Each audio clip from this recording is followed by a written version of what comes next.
ما جهلنا وذكرنا ما نسينا اللهم أمر ألسنتنا بخشيتك وقلوبنا بذكرك وسرنا بطاعتك يا أرحم الراحمين وصلى الله على سيدنا محمد وعلى آله وصحبه وبارك وسلم تسليما كثيرا والحمد لله رب العالمين.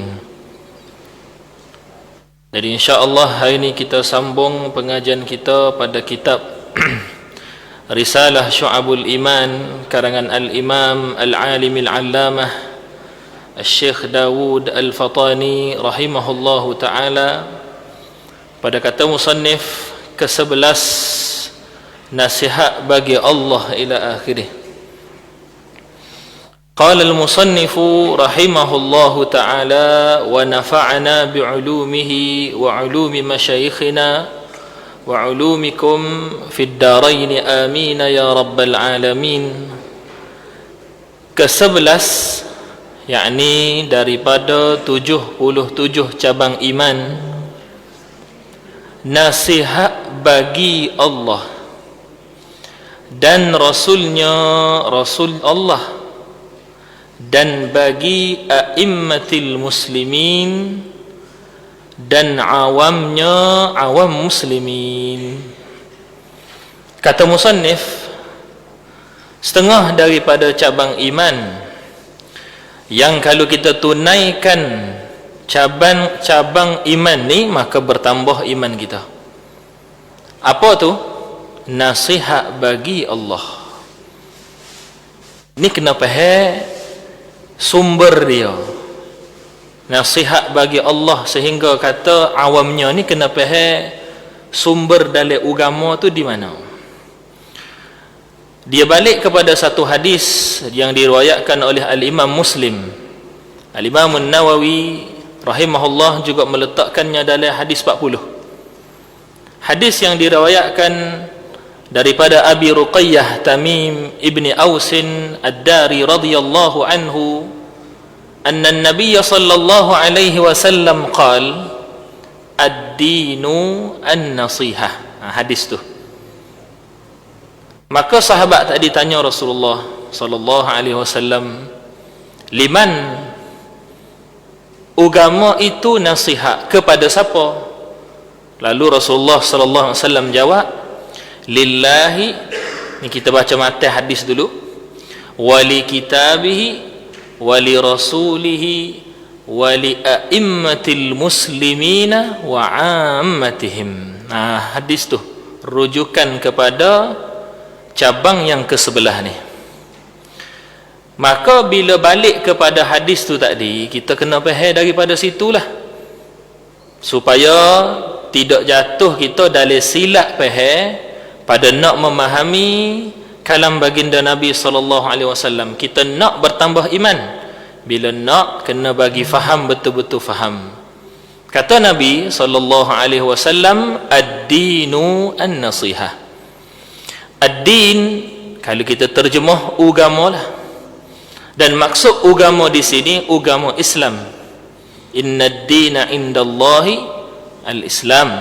Sesungguhnya agama, hanya sanya agama di sisi Allah Subhanahu wa taala ialah Islam. Maka Nabi SAW kata, sesungguhnya agama Islam itu an-nasihah. Apa makna an-nasihah? An-nasihah kalau dalam bahasa dengan makna al-khalisah. Bukan nasihat hak kita bahasa Melayu sebut nasihat tu. Naam, salah satu daripada cara nak menghasilkan nasihat dalam hadis ni adalah nasihat yang kita dok guna, menasihati tu, betul. Tapi kita nak faham makna an-nasihah tu sendiri. Apa makna an-nasihah? Al-khalisah. Kerana an-nasihah kata dasar dia an-nushu, wan-nushu dengan makna al-khulus. Maka an-nasihah dengan makna al-khalisah. Siapa belajar bahasa dia jelas situ. Tapi tak apa, an-nasihah dengan makna khalisah. Apa makna khalisah? Makna dia lebih kurang dengan perkataan yang selalu kita sebut ikhlas, iaitu mensemata-matakan. yakni agama Islam itu adalah mensemata-matakan. Itu makna nasihat situ. Lalu sahabat tanya, yang kita kata agama itu semata-mata untuk siapa ya Rasulullah? Lalu Rasulullah jawab, lillahi. Maka tubiklah yang pertama, seperti mana Syekh Daud kata, nasihah bagi Allah. Kalau orang faham nasihat dengan makna menasihati, payah dia nak faham nasihat bagi Allah. Apa makna menasihati Allah Ta'ala? Sudah. Cakap kehil daripada ibarat tu nak tubik makna nasihat bagi Allah. Adakah kita hamba menasihati Allah Ta'ala? Tak. Allah Ta'ala tak berhajat nasihat daripada kita. Bukan gitu makna nasihat bagi Allah. Bukan makna menasihati itu. Bahkan maknanya mensemata-matakan bagi Allah. Baik, apa makna mensemata-matakan bagi Allah? Ulama tafsir. Ketika ini dia kata mensemata-matakan an-nasihatu lillah, balik kepada asas yang paling besar. Beriman pertama sekali dengan Allah. Itu nombor satu. Itu makna an-nasihatu lillah. Nasihat bagi Allah maksudnya beriman dengan Allah Ta'ala. Dia tak habis itu. Sebab kalau nak kira yang beriman dengan Allah Ta'ala tu banyak. Dan kaedah kita, idza utliqa al-lafzu insarafa ila al-kamil. Bila diitlaq ke lafaz tanpa qaid, tak sebut gapo-gapo, sebut nasihat bagi Allah semata-mata sebut, maka dia kembali kepada paling sempurna. Yakni beriman dengan Allah hak paling sempurna. Lagu mana? Beriman dengan Allah satu. Yang kedua, dengan cara yang dia nak. Yang ketiga, dengan cara yang dia redha. Lagu mana nak menghasil? Cara yang dia nak, cara yang dia redha tu tadi. Dengan dibuat segala yang dia suruh, dengan ditinggalkan segala yang dilarang. Tu semua masuk dalam kata an-nasihatu lillah. Beriman dengan Allah dengan cara yang dia nak. Itu maksud nasihat bagi Allah. Jelas lah. Nak tahu detail kata yang lagu mana tu, seperti mana yang dia nak, tu kita belajar dah dalam kitab akidah. Yakni kita mensabitkan segala kesempurnaan bagi Allah dan kita nafikan segala kekurangan baginya. Dan kita katakan segala perbuatannya itu adalah harus baginya. Yakni dia boleh buat mana-mana mungkin dan dia boleh tidak buat mana-mana mungkin. Jelas tu dah? Itu makna an-nasihatu lillah. Al-Imam Nawawi ni nama yang masyhur, setengah kita pun dinamakan dengan nama ni, dengan nama Nawawi ni. Dia lebih kurang dengan nama Al-Baihaqi. Asal makna An-Nawawi adalah satu orang yang dinisbahkan pada satu tempat di Nawa. Cuma orang kita bila dia namakan seorang itu tadi dengan nama An-Nawawi, bukan dia kosak dinisbahkan kepada tempat di Nawa tu, bukan. Tapi dia kosak nak bagi sama dengan nama imam tu, Yahya ibn Sharaf An-Nawawi rahimahullah. Nampak tu dah? Al-Imam An-Nawawi dia ada syarah hadis ni. Dalam syarah Sahih Muslim dia, ketika dia syarah perkataan an-nasihatu lillah, Al-Imam An-Nawawi bawa 20 makna an-nasihatu lillah, 20 makna. Yang mana 20 tadi tu balik kepada yang paling asas tadi. Gapo? Beriman dengan Allah seperti mana yang Allah Ta'ala kehendak kita beriman. Tuhan nak kita beriman dengan sabitkan kesempurnaan, kita beriman lagu tu. Tuhan nak kita beriman kepada dia dengan nafikan segala kekurangan, kita beriman lagu tu. Tuhan nak biar ada dalil, kita beriman lagu tu. Nampak tu dah? Itu maksud an-nasihatu lillah. Katanya lagi, dan Rasulnya, kata Syekh Daud Al-Fatani, dan Rasulnya. Kalau dalam hadis ada satu lagi perkataan di antara lillahi dan juga li rasulihi. Dalam hadis, an-nasihatu ad-dinu an-nasihah. Qulna liman? Qal lillahi wa li kitabihi. Li kitabihi dia ada tengah tu. Jadi kita hurai sikit li kitabihi. Sebab apa? Lebih-lebih lagi kita ni khusus duduk pada bulan Ramadan. Kita kena tahu bulan Ramadan ni dia ada satu nama. Sehingga ulama buat nama kitab nama ni iaitu Syahrul Quran. Kita biasa sebut dah ni. Syahrul Quran, bulan Al-Quran. Ha ni bulan ni, bulan Ramadan ni. Dia ada nama khusus dia. Jadi Al-Quran pada tempoh 30 hari ni, segala yang berkait dengan dia tu, khususnya dia akan berkali-kali ganda pahala. Kalau kita tambah dalam bab bacaan kita, dia akan bertambah pahala dia. Kalau kita betul cara baca kita, dia akan tambah. Dia akan tambah dan dia akan tambah. Segenap sudut yang berkaitan dengan Al-Quran.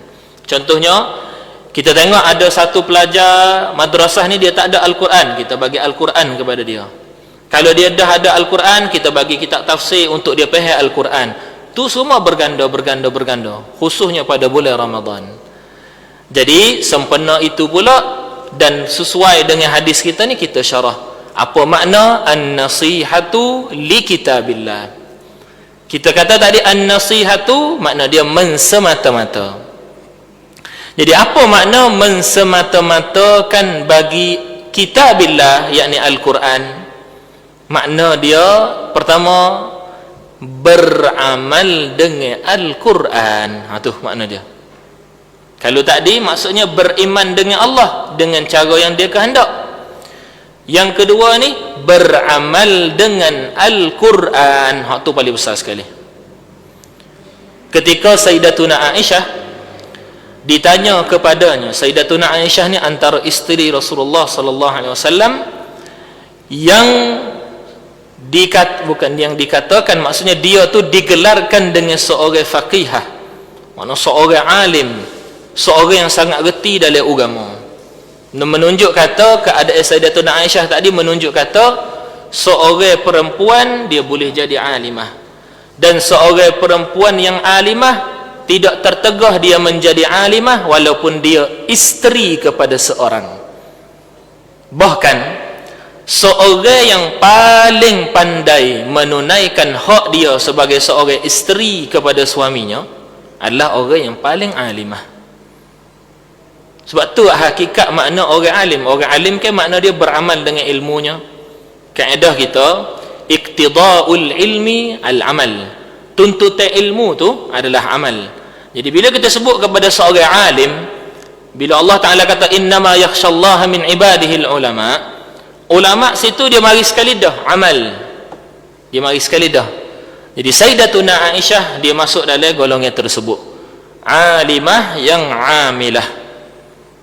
Maka ditanya kepada Sayyidatuna Aisyah. Jadi tanya ni tanya orang reti lah, bukan tanya orang tak reti tak. Tanya kepada Sayyidatuna Aisyah radhiyallahu taala anha, apakah akhlak baginda Nabi sallallahu alaihi wasallam? Apa kata Sayyidatuna Aisyah? Kana khuluquhu al-Quran. Adalah akhlak baginda Nabi sallallahu alaihi wasallam Al-Quran. Bukannya akhlak Sayyidatuna Aisyah tak sebut adalah akhlak Nabi sallallahu alaihi wasallam seperti apa yang diceritakan dalam Al-Quran. Tak. Sayyidatuna Aisyah tak sebut lagu tu. Dia sebut kana khuluquhu, diri Al-Quran tu sendiri. Isyarat kepada apa? Isyarat kepada akhlak baginda Nabi sallallahu alaihi wasallam sudah sebati, sudah diamalkan dengan apa yang Al-Quran nak. Al-Quran dia diturunkan oleh Allah Subhanahu wa taala melalui perantaraan Sayyidina Jibril sehinggalah kepada Sayyidina Rasulullah sallallahu alaihi wasallam. Boleh tak? Bila sampai kepada Rasulullah, Rasulullah beramal dengan isi Al-Quran tu tadi. Sama juga dengan kita. Jadi an-nasihatu li kitabillah makna dia beramal dengan isi Al-Quran. Gitu. Tu maksud dia. Lepas tu bila kita nak beramal lagu mana ni? Nak beramal, dia ada cara dia nak beramal. Bermula daripada betul ke bacaan dia. Kita pun belajarlah tajwid. Bila belajar tajwid, berlatih baca pula di hadapan guru-guru Quran kita, dia baca sendiri tak jadi.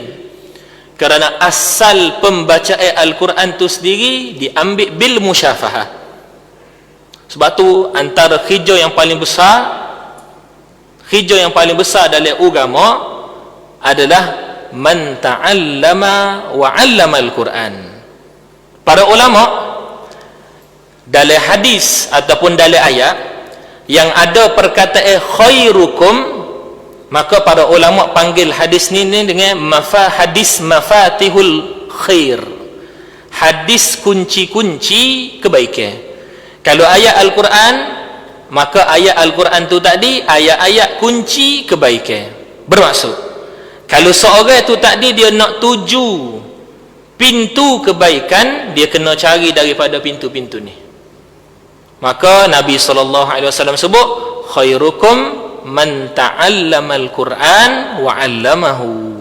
Sebaik-baik kamu adalah yang mengajarkan Al-Quran, yang mempelajari Al-Quran dan mengajarkan dia.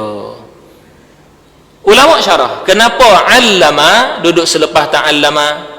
Sebab man 'allama dia mari selepas daripada keadaan dia ta'allama.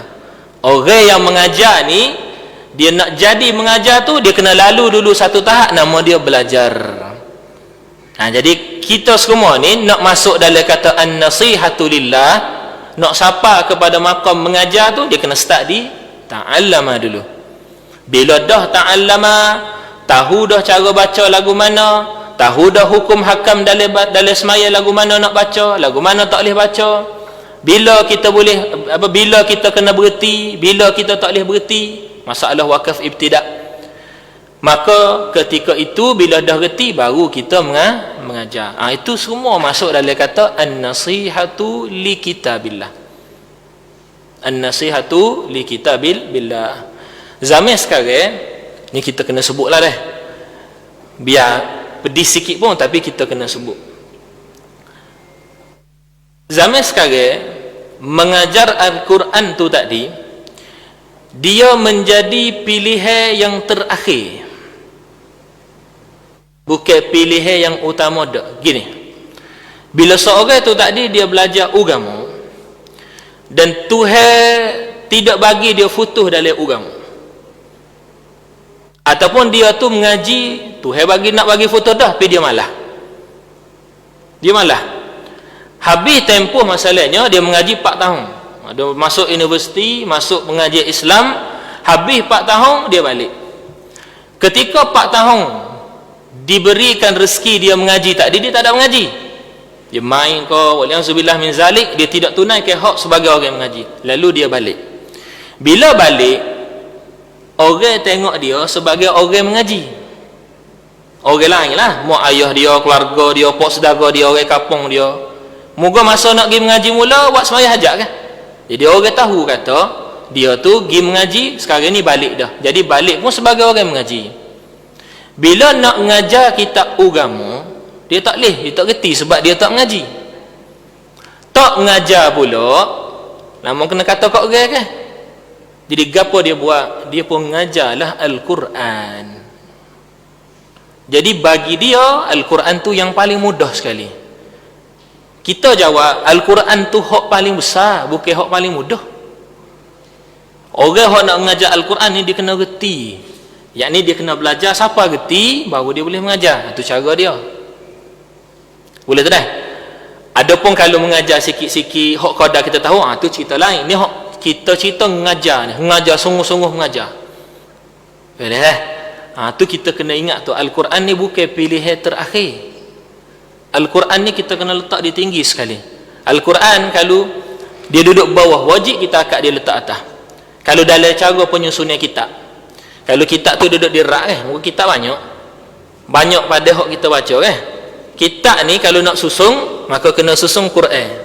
Lepas tu kalau contoh kitab tu disusun lagu ni, maka kena letak Al-Quran, lepas tu tafsir, lepas tu hadis, lepas tu syarah hadis, lepas tu kitab akidah, lepas tu kitab fiqh, barulah kitab tasawuf, barulah kitab-kitab lain. Tanpa ada tertib, nahwu kau, sarah kau, balaghah kau ikut. Cuma setengah ulama kata kalau kitab tu lagi banyak Al-Quran, ayat Al-Quran lagi tinggi kena letak dia. Contohnya gini, kitab Nahu dengan kitab Sorah. Kitab Sorah tu banyak ayat Al-Quran, kena letak dia tinggi daripada Nahu. Gitu. Nampak tak? Itu cara susun kita. Ada seni juga. Tuhan ajar berlakodah kepada hamba dia. Tu an-nasihatu li kitabihi. Mensemata-matakan bagi kitabnya, yakni Al-Quran. Maksud dia beramal dengan Al-Quran. Jadi moga-moga Allah Ta'ala mempahamkan kita lah terhadap Al-Quran, supaya kita boleh beramal dengan Al-Quran. Kata musannif, dan Rasulnya. Ni. Dan Rasulnya, yakni an-nasihatu li rasulihi. Apa makna an-nasihatu li rasulihi? Mensemata-matakan bagi Rasulnya, yakni Rasul Allah. Apa makna dia? Beriman dengan Rasulnya itu, yakni segala Rasul dan Anbiya adalah utusan Allah. Itu maksud dia.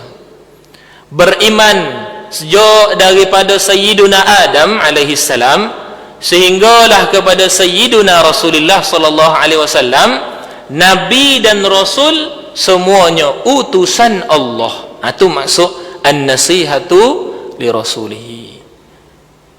Jadi Rasul di sini kena kepada belaka, kena daripada Sayyidina Rasulullah sehinggalah kepada, kena daripada Sayyiduna Adam sehingga kepada Sayyiduna Rasulullah. Kena beriman dengan mereka, kena tahu kata mereka ni kalau berkata, kata-kata mereka tu benar. Kalau mereka buat sesuatu, tidak mereka buat melainkan muafakat dengan apa Tuhan kehendak. Bila mereka menyampaikan, itu tanda Allah Ta'ala suruh mereka menyampaikan. Bila mereka sebut, maka mereka sebut tu tak dengan hujah yang tidak akan tertolak balik dan kalah dengan hujah lawan dia. Itulah yang kita sebut dengan sidqun, amanah, tabligh dan fatanah. Setengah ulama dia kira sifat Nabi dan Rasul ni lebih daripada 4. Antara yang lain adalah az-zukurah, lelaki. Lelaki ni sifat wajib bagi Nabi-Nabi Allah dan Rasulnya. Setengah yang lain al-adalah, bersifat dengan adil. Ini sifat yang kena. Ini disebut dalam kitab-kitab akidah. Sifat yang kena yang wajib bagi Rasul adalah adil, bersifat dengan adil. Bila dia rakyat suatu, dia rakyat tu tadi atas jalan hak seorang tu kena tahu lagu tu. Sebab tu cara Rasulullah kita kan sallallahu alaihi wasallam, bila Rasulullah sallallahu alaihi wasallam rakyat kepada seorang, cara rakyat dia tu tak sama. Orang ni lagu ni, orang ni lagu ni, orang ni lagu ni. Kalau dalam bab penyampaian zikir, orang ni Rasulullah cerita zikir ini, orang kedua Rasulullah SAW cerita zikir ni pula, orang ketiga Allah Ta'ala Rasulullah SAW cerita zikir lain pula. Isyarat kata cara nak sampai kepada Allah setiap orang itu tak sama. Dan banyak cara kita nak sampai kepada Rasulullah, sampai kepada Allah Ta'ala. Tapi paksi dia semua balik kepada Rasulullah sallallahu alaihi wasallam. Boleh baca tu nama an-nasihatu li rasulihi, dan Rasulnya. Kata musannif, ini dia panjang sikit sebab dia dalam satu hadis. Dia dalam satu hadis dia tu ada beberapa juzuk besar perbahasan. Ni kalau kita pecahkan ni, dia boleh jadi syubhah lain pula. Nasihat bagi Allah Ta'ala satu syubhah, nasihat bagi Rasulnya satu syubhah, nasihat bagi kitabnya satu syubhah, nasihat bagi a'immatil muslimin satu syubhah, nasihat bagi awam muslimin satu syubhah. Seterusnya, dan bagi a'immatil muslimin. A'immah di sini makna dia pemerintah. A'immah di sini maksud dia pemerintah. Dan pemerintah sini Rasulullah SAW kata pemimpin dan pemerintah muslimin. Tu. Apa maksud an-nasihatu li a'immatil muslimin? Nombor satu, kena bantu dia pada kebaikan. Kalau kita ada seorang pemimpin, dia buat kebaikan, maka kita kena bantu dia pada kebaikan tersebut. Walaupun nisbah dia dengan kita ada bercanggah pada beberapa masalah. maka wajib kita, kalau yang dia buat tu tadi adalah kebaikan, kita kena sokong. Tu maksud an-nasihatu li a'immatil muslimin. Begitu juga kalaulah ada kemungkaran yang dia buat, maka wajib kita tidak sokong, wajib kita kena hindari, wajib kita kena jauhkan, wajib kita kena tunjuk kata tak setuju, kita tak setuju dengan dia dalam bab ni, pasalnya dia suruh kepada kemungkaran. Jadi cara nilai orang adalah berdasarkan syariat Tuhan, bukan dengan akal kita yang lemah tu. Ini balik dalam satu masalah akidah, dia panggil at-tahsinu wat-takbihu asy-syar'iyyain. Itu mazhab kita ahli sunnah wal jamaah. Kita nak kata baik satu benda, kita nak kata buruk satu benda, bukan dengan apa yang akal kita kata semata-mata tanpa tilik kepada syariat.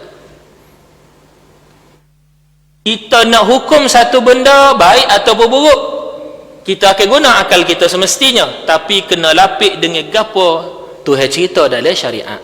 Kalau Tuhan kata benda ni baik, walaupun akal kita tak nampak baik mana, maka benda tu baik. Sebab tu Mu'tazilah contohnya, dalam beberapa masalah mereka jatuh dalam apa, keadaan yang sangat berat, kerana mereka menghukum sesuatu dengan semata-mata akal, semata-mata akal, tanpa dikaitkan dengan syariah. Ini orang panggil masalah dalam bahasa Arab lah, dia panggil at-tahsin wat-takbih, menilai baik dan menilai buruk itu di sisi kita syar'iyyain. Maksud syar'iyyain ini berbalik kepada syarak. Jadi kita nak tahu baik ke buruk, tengok Nabi kata apa, tengok Allah Ta'ala kata apa. Misalnya contoh dalam masalah lipat sejadah kan, para ulama dia ajar cara lipat sejadah. Nak ambil sejadah ni pun payah dah, kita ambil tisu dah. Kalau nak lipat sejadah ni adab ulama ajar. Kalau kita fikir dengan cara kita, dah muka kita lipat kan habis lah. Ni kepala, ini kaki tempat kita semaya, ni lah pelapik lah, ni kaki, ni kepala. Bila kita kira-kira akal kita mudah gak, muka sudah semaya gak, lipat takut kena tarik cicak dan sebagainya, habis sakat tu. Tapi ulama tidak lagu tu, dia ajar kalau nak lipat sejadah, jangan kita adukan kepala dengan kaki. Kerana tidakkah kepala itu Allah Ta'ala jadikan tempat yang mulia? Bala, semestinya. Jadi kaki pula adalah tempat alat yang kita guna untuk berjalan pada yang hina-hina. Tak boleh lagu tu. Jadi cara dia kita lipat tengah, lepas tu kita lipat gini, sekira-kira kepalanya tidak kena kepada kakinya. Kalau orang letih dia perhati, orang letih dia perhati. Cara lipat sejadah pun ada. Contoh lain, nampak kecil dah tapi kesan dia besar. Kalau orang tu dia mengaji, benda tu akan jadi asbab futuh yang paling besar. Contoh yang seterusnya, kalau contoh dia makan kan, zaman ni kan, kalau macam raha kita guna hak ni tak apalah, muka dia condong gini dah, kita tak guna raha ni buat makan. Tapi kalau meja tu meja kecil straight, meja hak buka gitu kan, meja hak buka gitu tu dia boleh berlaku kita makan atas dia. Para ulama ajar, kalau kita nak makan, kita kena makan tak boleh pada tempat yang kita guna meja tu tadi, tempat tu tadi untuk kita mengaji. Maksudnya kalau mengaji dia kena ada meja khas, kita tak boleh campur dengan sesuatu yang lain. Tu adab. Adab tu tadi nilainya mari daripada syarak.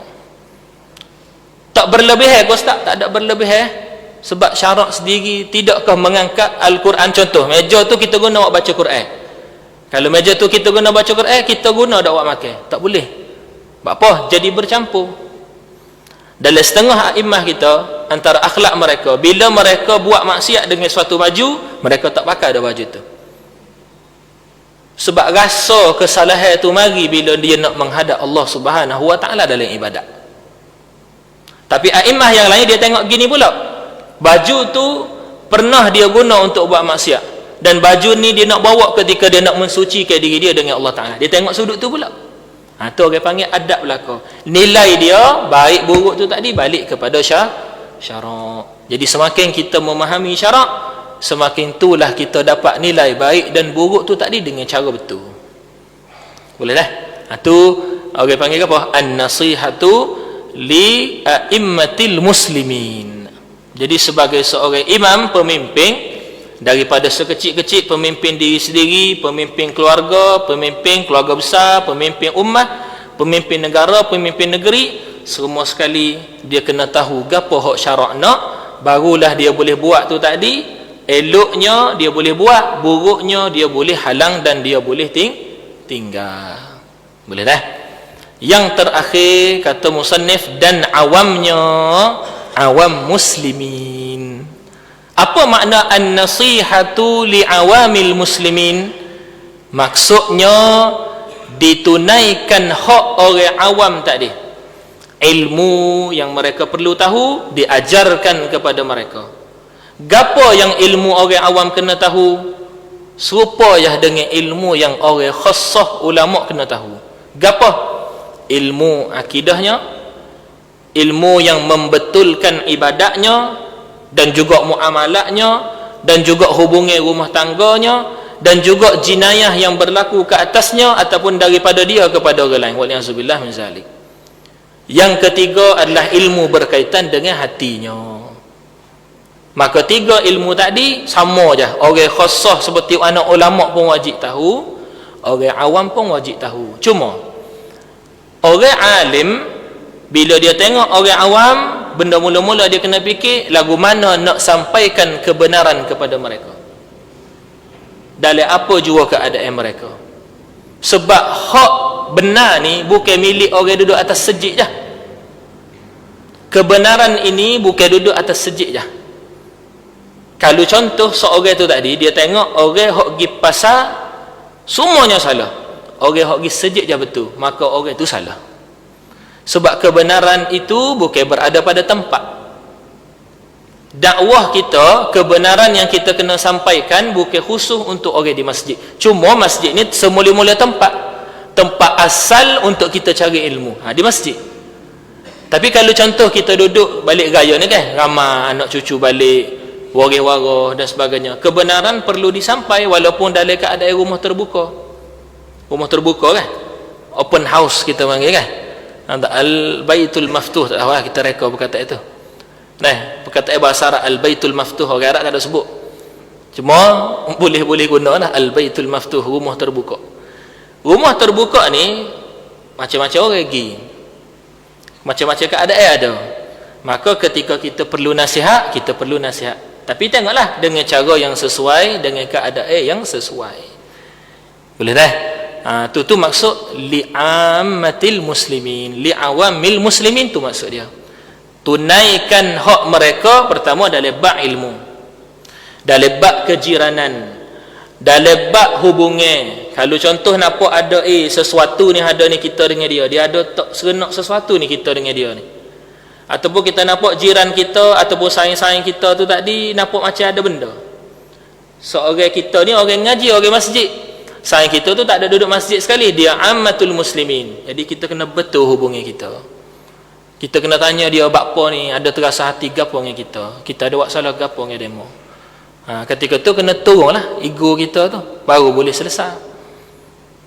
Jadi kita tu cara dia. Tu maksud awamil muslimin, yakni sampaikan hak mereka dalam segenap sudut, ilmunya, muamalahnya, ibadatnya, munakahatnya, jinayahnya. Kalau dia tanya kita tahu, kita kena jawab. Gitu maksud dia. Itu lama Syu'bah yang ke sebelah tu. Dia lama sikit pasal dia panjang. Tak apa dah, Jumaat, Sabtu, Ahad, Isnin, Selasa. Panjang lagi, alhamdulillah. Seterusnya ke-12. Seterusnya yang ke-12, menyuruh dengan ma'ruf. Ini boleh kita letak sekali ni. Ke-13, menegahkan daripada mungkar. Allah Subhanahu wa ta'ala,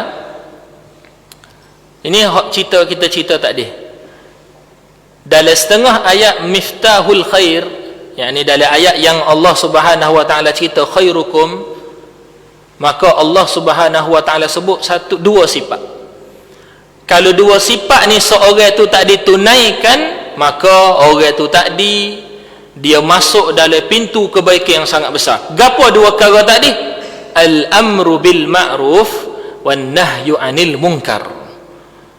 Kata ulama, antara ayat yang paling banyak dalam Al-Quran dalam masalah miftahul khair adalah ayat ni. Ayat suruh dengan kebaikan dan ayat suruh tinggalkan dan tegahkan keburukan. Jadi dan dia mari pula, dia akan mari sekali. Contoh kata Allah Subhanahu wa taala sebut dalam surah Ali Imran, kuntum khaira ummatin. Tengok, kuntum khaira ummatin, tu isyarat kata di miftahul khair. Sesungguhnya kalian itu adalah sebaik-baik umat. Ukhrijat linnas, yang diutuskan kepada manusia. Ta'muruna bil ma'rufi wa tanhauna 'anil munkari wa tu'minuna billah. Kalian itu, wahai umat Muhammad sallallahu alaihi wasallam, Nabi Muhammad diutuskan dalam keadaan sebaik-baik umat. Kenapa kalian jadi sebaik-baik umat? Ta'muruna bil ma'ruf wa tanhauna 'anil munkar. Menyuruhkan dengan perkara yang benar. Maka ada dua perkara situ. Pertama, perkara yang benar. Satu, kena tahu dulu perkara yang benar tu apa. Yang kedua, kena suruh perkara yang benar tu tak ada. Dan maksud suruh, kata para ulama, dia suruh ni bermula daripada diri sendiri. Yakni suruh diri sendiri buat. Bila kita dah buat kebaikan tu tadi, kita lajak pergi lagi kepada orang lain pula. Mulakan dengan isteri kita, seterusnya kepada anak-anak kita, seterusnya kepada cucu-cucu kita, kepada saing-saing kita, kepada kenalan kita. Kalau kita tu tak imam masjid, maka program yang dibuat atas dasar amrun bil ma'ruf, maka setiap program yang dibuat akan dapat pahala. Kalau kita tu AJK ataupun nama gapo yang ada jawatan dalam suatu tempat, lalu kita buat kebaikan macam sekarang ni kan, kalau kita tengok di majlis daerah pun dia ada start dah ceramah-ceramah, lama dah benar ceramah-ceramah di majlis, di jabatan masing-masing. Dalam hospital pun start ada ceramah dah, dalam hospital pun start dah mengajarkan fiqh. Fiqh ambil semaya ketika sakit, fiqh bersuci ketika fiqh bersuci, bagaimana cara bersuci ketika sakit, nak basuh lagu mana, nak tayamum lagu mana, start diajar. Tu termasuk dalam kata al-amru bil ma'ruf, suruh dengan kebaikan. Cuma kadang-kadang tak sebut suruh je, tak nampak suruh tu, tak nampak, tapi dia masuk dalam tu juga. Jelas tak? Jadi cara dia lagu mana? Mula-mula tahu dulu ma'ruf tu apa. Apa tu kebaikan? Nak tahu kebaikan, kena dalami apa tu yang kita sebut dalam tasawuf dan juga dalam fiqh. Hak kita belajar dalam fiqh tu semuanya kebaikan. Hak kita belajar dalam tasawuf tu semuanya kebaikan. Hak kita belajar dalam akidah tu semuanya kebaikan. Hak seperti mana Tuhan nak tu kita kena suruh belaka.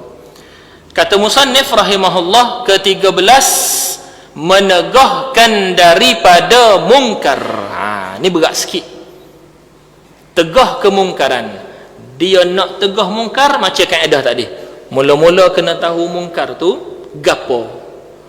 Apakah mungkar?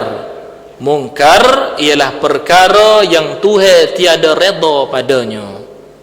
Sama ada perkara tu adalah i'tikad, ataupun perkara itu adalah amalan, ataupun perkara itu adalah keadaan hati. Kalau dalam bab i'tikad, contohnya kita tengok seorang tu tadi, dia punya pendapat tu tadi menunjuk kata i'tikad dia tu salah.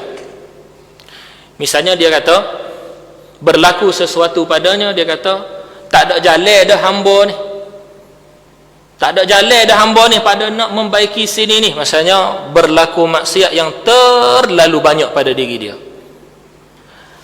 Nafsu dia duk lawam dia, duk cela dia, kata mu ni tak kena ni lagu ni, nafsu dalam hati dia. Tapi sekeliling dia tak membantu dia nak berubah. Moga duk saing dengan saing hok pelik-pelik, tak membantu dia. Jadi keadaan dia tu berasa kata dia tak ada harapan dah. Dalam keadaan itu dia cerita kepada kita, Dia kata hamba ni nampak tak ada harapan dah, setakat ni dah hamba duduk lagu ni sampai mati dah. Dia kecek lagu tu. Dia panggil kecek ghalabatu, ada ghalabah masyair. Al-Imam Ibn Katsir kata ada dua golongan yang perasaan dia akan mengatasi pegangan dia. Pertama, orang yang terlalu sedih dan terlalu gembira. Perasaan dia akan menguasai dia. Bila dia terlalu sedih, dia kecek tu kecek dengan tak khabar, kecek dengan perasaan, bukan kecek dengan akal dia dah. Yang kedua, orang yang terlalu gembira, suka sangat. Siapa benda tak perlu royak pun dia pergi royak. Terlalu suka, siapa kepada orang yang salah pun dia pergi cerita. Terlalu suka, siapa nikmat-nikmat pun dibinasa. Tu orang dua golongan ni. Apa golongan pertama tu? Dua sifat ni. Yang kedua adalah perempuan. Perempuan, Al-Imam Ibn Katsir kata dua golongan, yang terlalu gembira dan terlalu sedih. Yang kedua perempuan. Adapun yang terlalu gembira dan terlalu sedih, maka ada ubat dia. Begitu juga perempuan, bila keadaan ghalabatil masyair tu mari, maka wajib sebagai seorang ayah dan seorang suami mengubati keadaan tersebut. Kalau dia kata-kata tu jadi salah, kita betulkan kata-kata dia. Kalau dia punya iktikad jadi salah, maka betulkan iktikad dia. Baik, maka orang tadi yang dia kata hamba ni tak ada jalan dah, maka kita kena betulkan iktikad dia, kena nahyun an munkar, kena tegah dia daripada kemungkaran dengan uslub lah, dengan cara yang sesuai dengan keadaan dia. Boleh dah? Itu satu cara. Kalau contoh orang buat bising dalam masjid, masalah dah, orang buat bising dalam masjid ataupun berbicara perkara yang lara dalam masjid, maka kita kena tegah juga. Pas kalau berlaku dengan saing-saing, payah juga dia kata. Senyap. Kita ada seorang syekh di Mesir, Syekh Hisham Bahri hafizahullah taala. Ini boleh tengok dalam YouTube lah kalau nak tengok dia. Syekh Hisham Bahri hafizahullah taala. Syekh Hisham Bahri kalau mari situasi kepadanya, kalau dia tu mari situasi orang ngopak depan dia senang ya. Dia akan senyap, lepas tu dia akan bangun. Dia tak kata apa bang. Dia senyap, tengah duduk sedap kecek ni. Dia pun senyap, dia pun bangun pergi. Menyebabkan orang lain pun senyap juga. Sama-sama dia pun akan jadi senyap juga. Pasal dia faham kata, benda yang aku sebut ni salah. Sehingga syekh ni bang kecek pasal orang ke, mengumpat ke dan sebagainya. Itu termasuk dalam nahyun an munkar.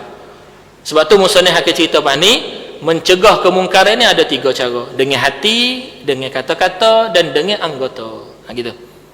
Kata musannif, jika sentosa ia sekira-kira kuasanya dengan cara yang ia mampu. Lagu mana tu tafsil dia? Tafriq. Jika sentosa ia, selamat ia atas dirinya atau hartanya dengan tangannya, yakni maka cegahkan tadi tu dengan tangan dia. Dia ada kuasa, dia betulkan. Dia boleh betul sendiri, maka dia betul direct selalu. Atau dengan lisannya, ni kena tafsir dah, dia kena takdir ni, yakni jikalau tiada mampu dengan tangannya, maka dengan lisannya.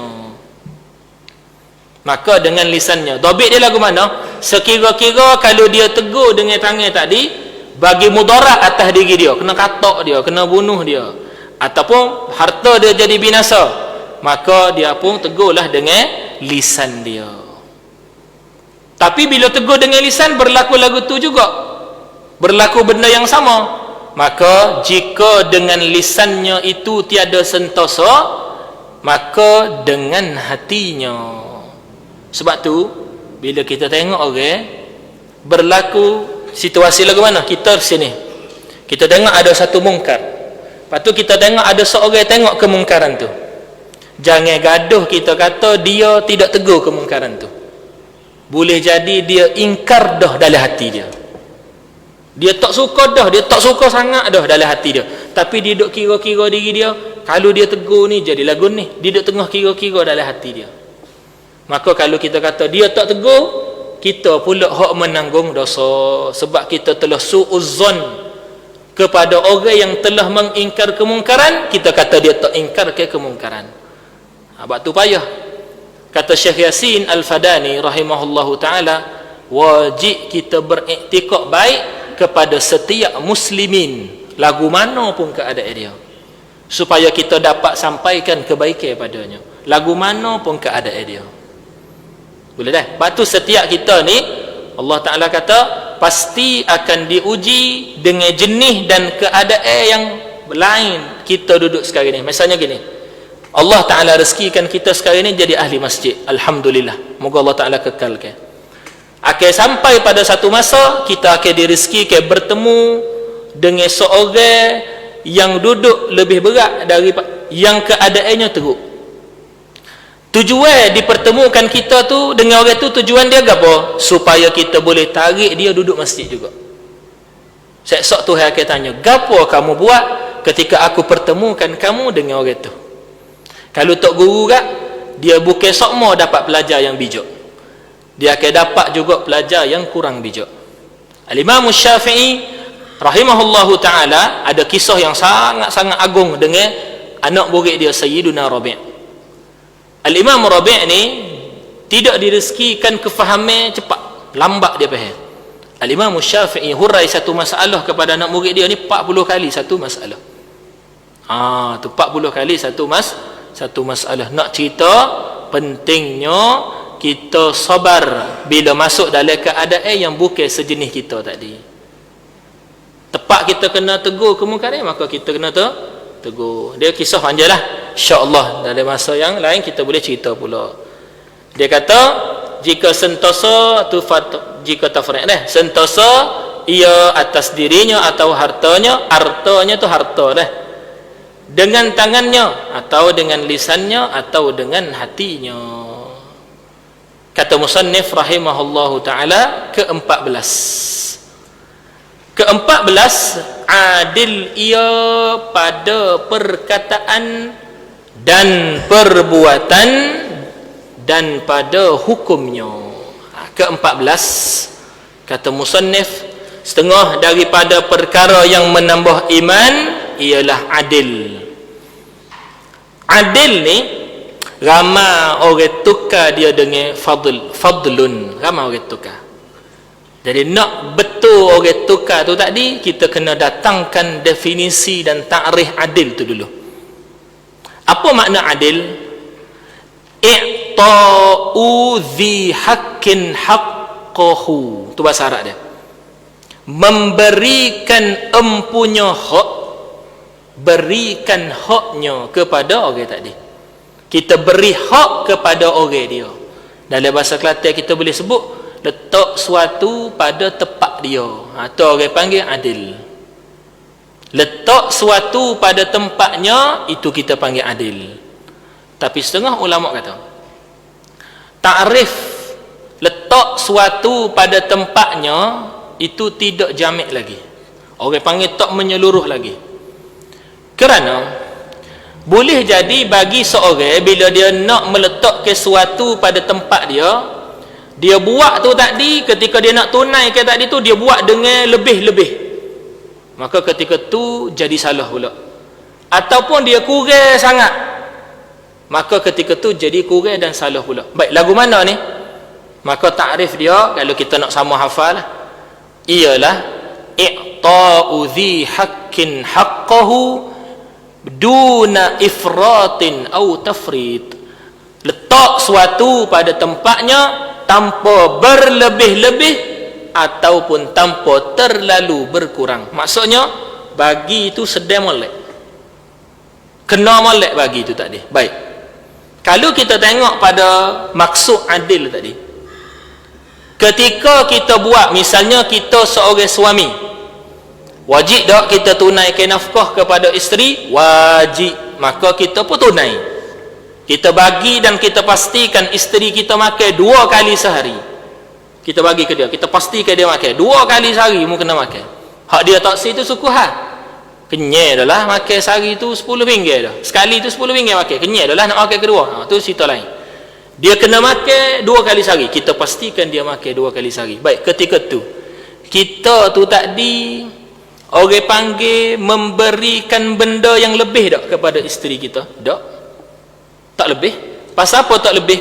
Pasalnya kita memang dituntut untuk tunaikan hak kita, sampaikan makan 2 kali sehari pada dia. Kita hanya tunai hak yang kita kena bagi kepada dia. Contoh lain, orang mengaji, dia duduk tempat mengaji, lalu dia mengaji, orang hak mengaji pada tempat mengaji, pada waktu mengaji ni, orang tu tadi orang panggil orang lebih tak? Bahkan dia baru duduk pada maqam adil. Yang jadi masalah bagi seorang yang nak menunaikan hak ni adalah dia rasa dia fadil, sebab tu dia mengharapkan daripada orang yang dia tunaikan tadi lebih. Contohnya seorang suami, dia rasa bila dia bagi makan kepada isteri dia tu dia fadil, sebab tu dia mengharapkan isteri dia tu tadi buat baik pula kepada dia. Dalam masalah tunai hak, para ulama dan Nabi SAW khususnya telah ajar kita, bila kamu tunaikan hak, kamu kena semata-mata tunai tanpa mengharap balasan baik. Maksudnya bila seorang suami masalan, dia bagi hak dia kena putus tilik gapo hak isteri dia nak buat balik kepada dia. Isteri pula, bila suami tu tadi tunaikan nafkah, isteri kan dia ada hak dia dah, maka isteri tu wajib tunaikan hak dia pula. Antaranya contoh, mengucapkan terima kasih, mengucapkan syukur. Bila isteri ucap syukur pula, suami kena tunaikan hak dia pula. Hak orang bersyukur kepada kita, kita tunaikan hak pula. Contohnya jawab sama-sama, ataupun kalau tidak sama-sama pun hak merangkumi makna sama-sama tadi. Kalau contoh isteri kata tak padai tu habis, sama-sama tu pas sama-sama pula, kita tengok tak ada payah sekali, sebutlah sama-sama, tak ada payah, moga tak ada payah, tak jadi kering air liur kalau kita sebut sama-sama pun. Gitu maksud adil, kita tunai ke suatu hak kepada ahli hak tu tadi tanpa berlebihan. Tanpa berlebihan ni setengah daripada cabang iman yang disebut oleh Al-Imamul Baihaqi adalah al-iqtisadu fil i'ta'i lil ahli. Dalam bahasa Melayu dia berpada-pada dalam memberi kepada ahli keluarga. Maksudnya kalau kita bagi secara tafrid, dia akan jadi mengurang iman pula. Dia timbul masalah tadi, masalah seorang adil tu dia rasa dia fadil. Dia bila situ masalah, dia akan jadi masalah pada tafrid. Contoh gini, seorang ayah dia ada kewajipan kepada seorang anak, maka dia wajib bagi nafkah. Dia pun bagi, tapi dalam dia bagi tu dia rasa dia fadil. Bila dia rasa dia fadil, dia mengharap anak dia tu tak dia buat baik kepada dia. Tiba-tiba anak tak buat baik, maka dia fikir dengan akal dia, boleh jadi pemberian dia tu tadi tak cukup, padahal cukup dah. Dia pun bagi lebih lagi. Minggu ni bagi duit seminggu, contoh kita kata 40 ya, banyak dah tu 40 ya tu, bagi lebih lagi, bagi 100 ya seminggu. Tengok-tengok anak tak buat gua satu cukup. Apa tu lagu tu? Sebab dia rosak diri dia lagi. Rosak dia adalah dia rasa dia tu fadil, dia rasa dia lebih. Bukan dia fadil, dia kena sedar dia tu adil bagus. Kalau dapat pahala, dia tak akan dapat pahala fadlun, dia dapat pahala adlun. Itu kita kena faham. Tapi Allah Subhanahu Wa Taala dia maha memberi lebih. Hak tu ahli Allah Taala. Ni hak nak cerita hak kita tadi, kita adlun bagus. Sebab tu kita kena faham setiap benda tu hak dia gapo, hamba kena wi gapo sini ni. Lepas tu kalau kita nak kira molek dah, dosa kita dengan Allah Ta'ala hak tak tahu tu banyak mana. Hak kita tahu dah tu banyak dah, hak tak tahu tu, hak tak tertunai hak tu, tu kita kena fikirlah. Sebab tu kena minta ampun semua dengan Allah Subhanahu Wa Ta'ala. Kena minta ampun dengan Allah Subhanahu Wa Ta'ala semua. Dan kita nama manusia kat, kita ada buat silap kan, tu habis. Itu maksud adil. Adil tu tadi kata musannif, adil ia pada perkataan dan perbuatan dan pada hukumnya pada hukum seorang. Hukum sini makna keputusan seorang. Bila dia nak atas duit banyak mana, dia kira keadilan dia tu setara mana, sesuainya banyak mana. Anak dia ngaji luar negara, banyak mana dia kena beri. Anak dia boleh cari duit sendiri dah, maka dia ketika tu tak perlu beri. Tu dah. Tu kena kira pula lah, tu kena ngaji bab khusus, bab nafkah tu dalam fiqh. Bab mendidik anak ni kita kena belajar. Bab mendidik anak ni kita kena belajar. Kalau yang tua, anak besar belaka dah ustaz, kita kena kira pada cucu kita lah pula. Kita kena kira bab mendidik anak ni. Ada satu kitab ditulis oleh Al-Imam Ar-Ramli, antara imam mazhab Syafi'i yang masyhur, ditulis dengan nama Bughyatul Ikhwan. Kitab tu bahasa Arab lah. Bagi kita itu antara kitab yang sangat molek, dan disyarah dengan nama Simtul Iqyan. Nama kitab tu, nama-nama kitab belaka tu sangat molek untuk dipelajari. Bughyatul Ikhwan dan Simtul Iqyan. Dia tegas sejak daripada lahir sampailah kepada tua. Gapo dia kita kena buat kepada anak kita. Sikit lagi. Ke-15, menunaikan amanah kepada ahlinya, kepada ahli amanah. Maka hendaklah engkau tunaikan amanah itu, tunaikan, ceritakan amanah tu tadi kepada orang yang mengamanahkan di kau, yang memberi amanah itu kepada engkau. Sahib yang kena dapat amanah tadi, kita kena tunaikan kepada dia. Misalnya kita macam tadi seorang ayah, maka dapat amanah jadi seorang ayah tadi daripada siapa? Daripada anak. Sebab tu orang tua dulu sebut kan, kita pernah dengar lah, orang tua sebut, dia tanya kita gini, dia tanya berapa beza umur demo sebagai seorang ayah dengan anak demo. Dia tanya, seorang orang tua tu tanya kita gitu, berapa beza umur demo sebagai seorang ayah dan umur anak demo. Kita mungkin tak tahu, kita jawab umur kita sikit-sikit, umur anak kita sikit-sikit. Dia kata tak, demo sama umur dengan anak demo. Sebab demo jadi ayah sebab dia lahir, maka demo diangkat maqam jadi seorang bapa adalah dengan qadar umur anak tu tadi. Kita dapat amanah jadi ayah dengan sebab dia tu, dengan sebab anak kita tadi. Maka dia itulah orang yang mengamanahkan di kau. Situ nampak dah.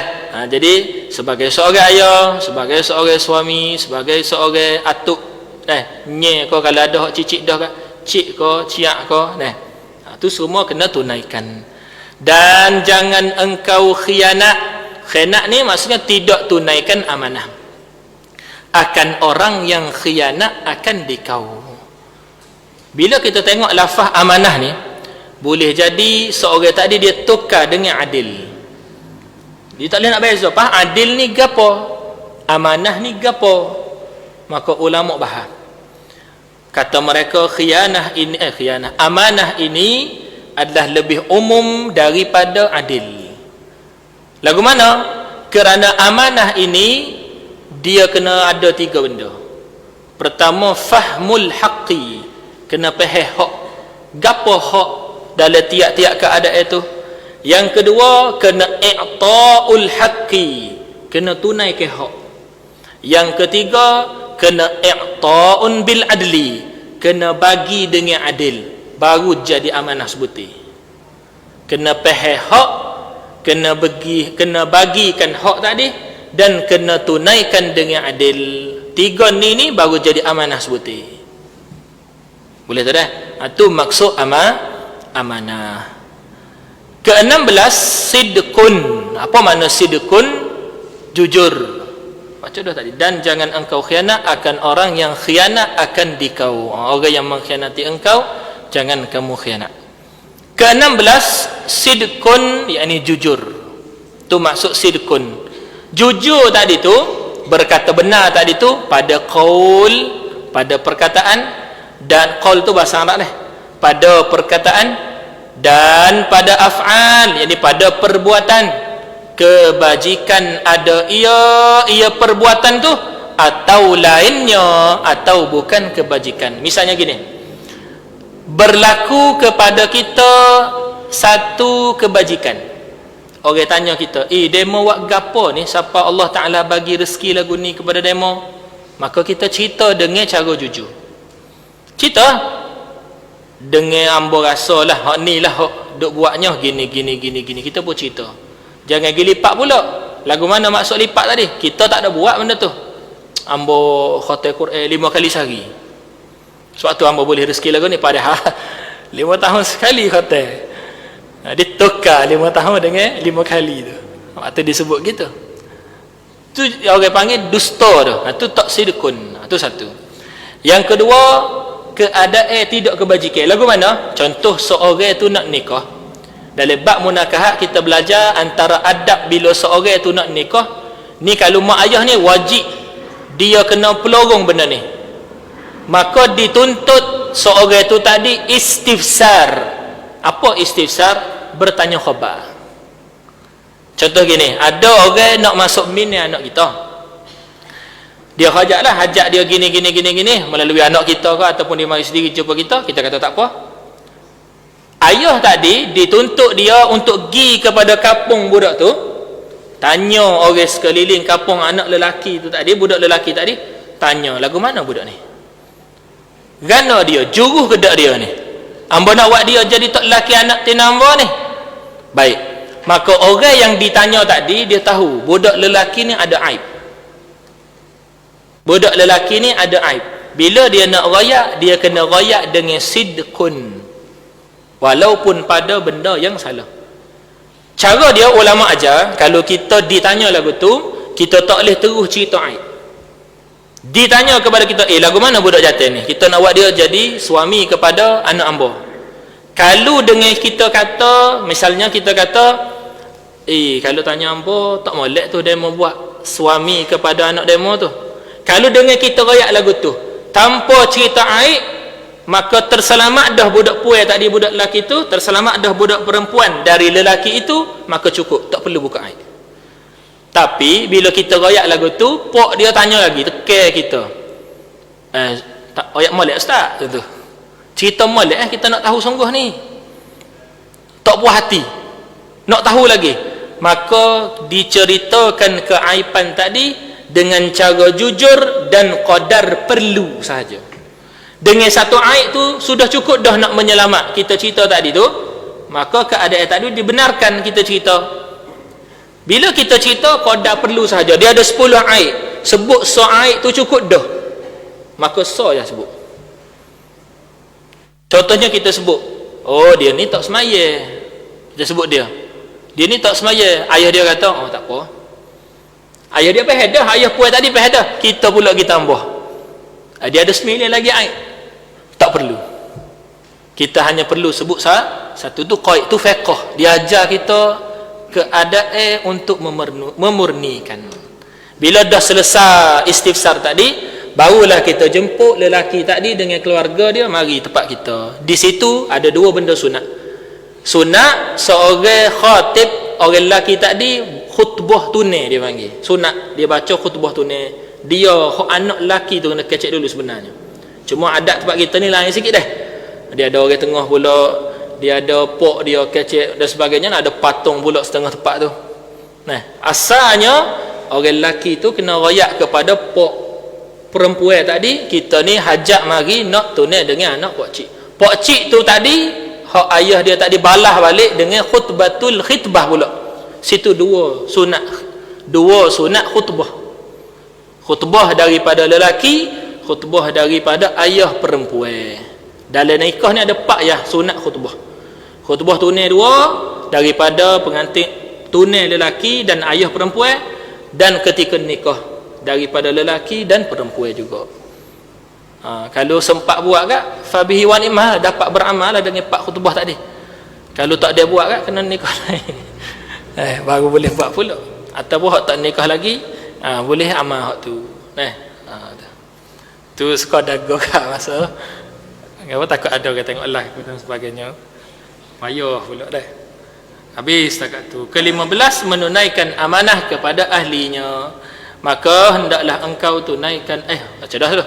Ke-16, sidqun pada qaul dan pada af'al kebajikan ada ia atau lainnya.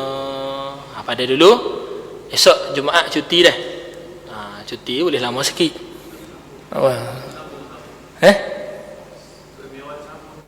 Sambung. Esok ada dah. Esok kita panjang sikit. Tak ada panjang sekali pun, cuma esok kita banyakkan sikit. Jadi Jumaat, Sabtu, Ahad, Isnin, Selasa. Insya-Allah dah, jangan risau. Nudabbiru ala ma yuqaddir. Kita gitu. Kita mentadbir hidup kita dengan apa hak Tuhan takdir. Kalau Tuhan kata habis. Kalau dak. Tapi insya-Allah kita usahalah, kita usaha dengan gapo taufik hak Tuhan bagi. Kita jangan fikir hak batal tu, kita fikir nak amal tu dulu. Tiap-tiap Syawal paling kurang 77 Syawal habis ni boleh amal belaka insya-Allah. Semoga Allah Taala bagi taufik kepada kita. Wa sallallahu ala sayyidina Muhammadin wa ala alihi wa sahbihi wa baraka wa sallama tasliman katsira walhamdulillahi rabbil alamin. Assalamualaikum warahmatullahi wabarakatuh.